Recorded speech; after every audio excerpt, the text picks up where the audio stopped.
Welcome to NFT Nation, the most relatable and reliable NFT and crypto podcast in the nation.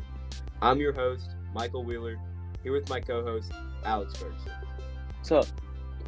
And in today's episode, we will be covering why we believe the market is down and our opinions on the crypto market as a whole. So pretty much this episode is all about a part 2 to our episode we dropped on Sunday morning. In this episode, we are going to be talking about why Kazakhstan is so important to the crypto market and why exactly like a small country can lead to the pretty much the fall of crypto prices. So, Alex, if you want to get us started, what is Kazakhstan and why does it matter? Yeah, so Kazakhstan is a country in Central Asia, and some of you, why is this such a big name? And it's because Kazakhstan is the dominant nation of Central Asia. It's both economically and politically generating 60% of the region's GDP, which is quite a bit. And it's mostly doing that through its oil and gas industries, which it really is top end. Once you know, it's pretty much, it used to be part of the Soviet Union, which means it's bordered with both Russia and China. And that's kind of pretty important because Kazakhstan, the reason all the miners went there is because they border with China. So the miners from China, they went over to Kazakhstan, and which is why Kazakhstan is so kind of well known for their miners now. And it is also the richest country, and it has the largest trading hub in Asia, or in Central Asia as well. Yeah, I mean, Kazakhstan, it doesn't really seem like that important when you kind of look on the map. Like, I bet 10% of the listeners at home could actually see where Kazakhstan is. Yeah, exactly. We probably gave them hints with telling them that it's borders Russia and China. But to like add to to add on to why Kazakhstan is so important to crypto mining is because because China obviously banned all crypto, so it was just kind of like an easy transportation, if anyone didn't know that China banned crypto recently. And so why does Kazakhstan like have any importance to the world? And Kazakhstan is important because not only is it like kind of like a independent nation that's close to Russia and China, they also have a lot of natural resources. Kazakhstan is very important for like the global trade of oil. It's very important for like uranium and natural gas. They also have a heavy supply of precious metals. So it's kind of like your basic smaller country that's really based on like mining, like physical mining, not crypto mining. Well, both, you could say both. But Kazakhstan is pretty much just important for all like the physical necessities we need in this world. Yeah. So like why is Kazakhstan like so unpopular for Bitcoin miners? So pretty much Kazakhstan in the recent times has become a choice location for many crypto mining firms, as you said, due to the abundance of coal and natural resources, which powers many of the mining farms because they use a lot of power. And from doing some research, it says that Kazakhstan has about 18% of the global Bitcoin hash rate, which is, I think, maybe third. Yeah, I think it's definitely top 5 since China dropped out. It must be third. But if you care to explain what exactly hash rate is, you don't have to go really deep into it. But like, can you give a basic understanding of like what hash rate exactly is? Yeah. So hash rate has to do with mining, and it pretty much has to do with it measures. It's kind of how much power it's using per second when you're mining, and the more power it's using, the more you're mining, I guess. I think from what I know about hash rate, it's pretty much the speed that transactions can go on the blockchain, which is really important because the higher the hash rate, the higher the speeds, which the more transactions can get done. And the more you can mine, Yeah, exactly.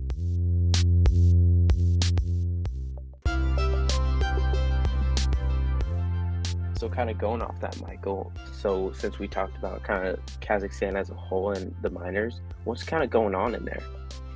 So pretty much there's the citizens of Kazakhstan are pretty much rioting and having massive protests throughout the country. So you could look at it from many different point of views, and you could see that there's many different reasons for why the citizens of Kazakhstan could be rioting. But pretty much, these protesters are rioting because there's a huge price raise of fuel and like major necessities. So what happened on New Year's Day is the government took off the cap for oil prices, so oil prices doubled in one day.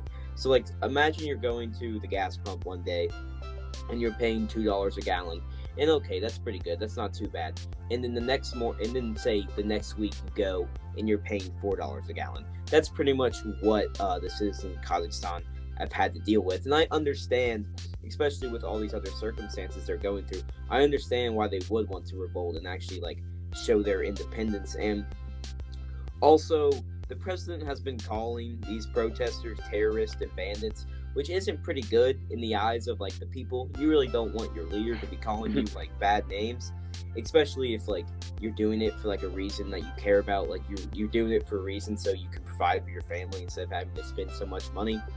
And I completely understand why the citizens of Kazakhstan are rioting, even though it's not good for the crypto market. Which if like you take like a step back and look at everything, like I think like the independence and like the democracy like of Kazakhstan, like the citizens deserve like more independence and they deserve more rights than like just in the rise in the crypto market going up. It needs to keep going up. I don't care about people, but like, you kind of have to look back and be like, okay, like it's okay. Like they deserve to have their moment. They deserve to kind of show the government that they need pretty much what they deserve. And so pretty much also the citizens of Kazakhstan are rioting for many different reasons. The first one is, we obviously covered the rising prices of fuel and necessities, but there's also staggering wages.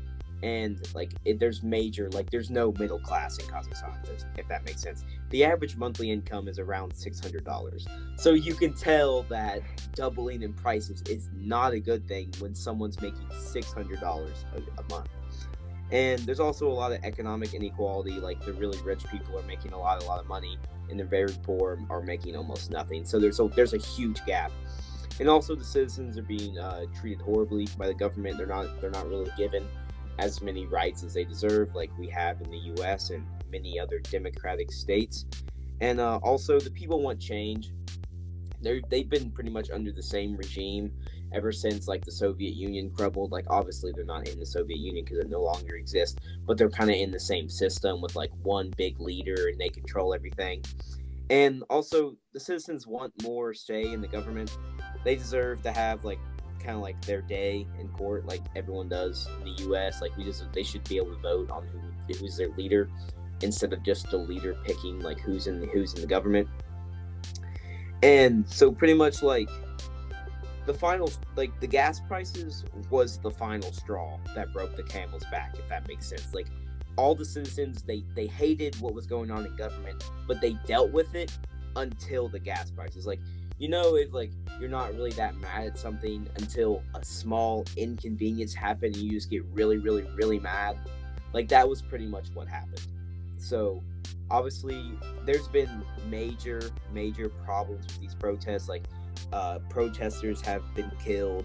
There's been police officers killed. This is hard to believe, but there's been reports, because there's no internet. The government shut down the internet, but there's been reports of police officers being beheaded by protesters, which is insane to believe. But honestly, if you look at any videos in Kazakhstan, these protesters are pissed. So Ferg, what is the government doing to fight back against these protesters? Yeah, so pretty much what you said at the end there, they just cut off the internet completely. So there's very little news, very little stuff going on. So they cut down the internet, which was probably the main cause that Bitcoin tanked, because all the miners just shut off at that point. And then, like you said, the government is fighting back brutally against these protesters, and it's ridiculous over there. And Kazakhstan, they asked Russia to help the protests, help as in like completely go against these protesters. Yeah, exactly. And like do anything to stop them, if that makes sense. yeah, pretty much. And then the leader, he even told the military to like shoot on sight, and all this for just raising gas prices and stuff like that. It's kind of ridiculous. It's crazy. It kind of just goes to show, like, especially smaller countries that are pretty much like they're not controlled by Russia, but like who has power, but like it kind of just goes to show what these small countries will do to their people because they just really don't care. Like we just have it kind of just goes to show how much like room or how much room we able to like make decisions in our society pretty much in the US. Like we were giving so much freedom compared to these people, and it just isn't the same in Kazakhstan. But so pretty much kind of the main reason why we're making this episode is like why does this affect? Why does Kazakhstan protesting affect the crypto market? Well, if you kind of like a basic like reason for why the Kazakhstan protests create like the crypto market to fall.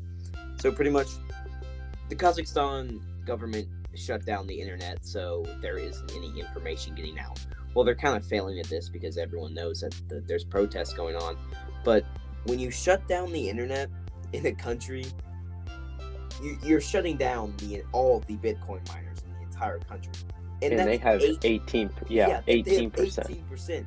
So you're pretty much just wiping 18% off the board in, I don't know, a few minutes just because you instantly turn off the internet. So when you turn off 18% of the Bitcoin miners in the country, or 18% of the Bitcoin miners in the entire Bitcoin system, you're destroying the hash rate. So some people may wonder, why does hash rate even matter with price? And hash rate and price are correlated to an extent. Like they're not like one-to-one. Like you won't see hash rate go up and then Bitcoin instantly go up. But like it's kind of like the more volatility that Bitcoin has, the more likely it's going to go up. So like the faster they can make transactions, the faster they can make blocks with this hash rate increase, the more likely you'll see more people buying and more use case of Bitcoin, which leads the price to go up, if that makes sense. Yeah. So, Alex, what should we do to fix this problem? Like, what could the Bitcoin community do? So, kind of obvious idea, move out of Kazakhstan, get just like China again, move to, I would think, more into Europe. I think definitely not around like Russia or back into China. Yeah, definitely I not. think they should just move to more democratic countries that are more pro Bitcoin. Yeah, like, for literally sure. Anything else besides like Russia, which hates any type of like freedom. China literally banned crypto. They just like, obviously I understand why Bitcoin miners move there because it's really close, really cheap.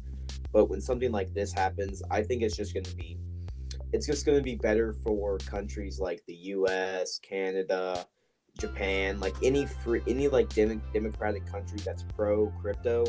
Like I think Bitcoin miners are just gonna leave and then never go back to countries like Kazakhstan. Yeah, I kind of feel like it'll end up spreading out. There won't be these hot spots anymore.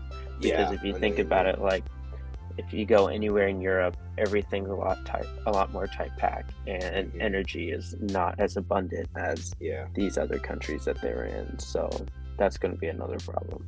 Yeah, I mean that pretty much makes total sense. It's just kind of like a thing where it just makes the leaders more powerful, if that makes sense. Like I just think there's so much uncertainty with small countries that are controlled by like pretty much a dictator that they're just going to be like, okay, well, we can't even compete in Kazakhstan. We can't even operate. Let's go anywhere else. Like, they don't care where it is. It could be an African country as long as like it's pro crypto. You know what I mean? Yeah. So it just kind of gives a lot of opportunity for many small countries that are pro crypto. So I think these countries and Bitcoin mining operations have a lot of room to grow, especially with stuff like this.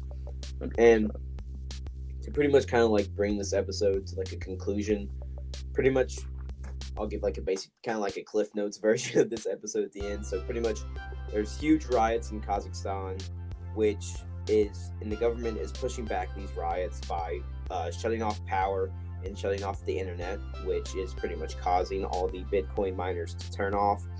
And obviously, when the Bitcoin miners turn off, it is not good for the crypto market. And when the price of Bitcoin drops so much, like it did, you kind of see the entire market drop. Like Bitcoin's the tide that moves all boats. So like once you see Bitcoin have a 10% drop, it's not really much of a surprise that altcoins fall by 10 to 20%.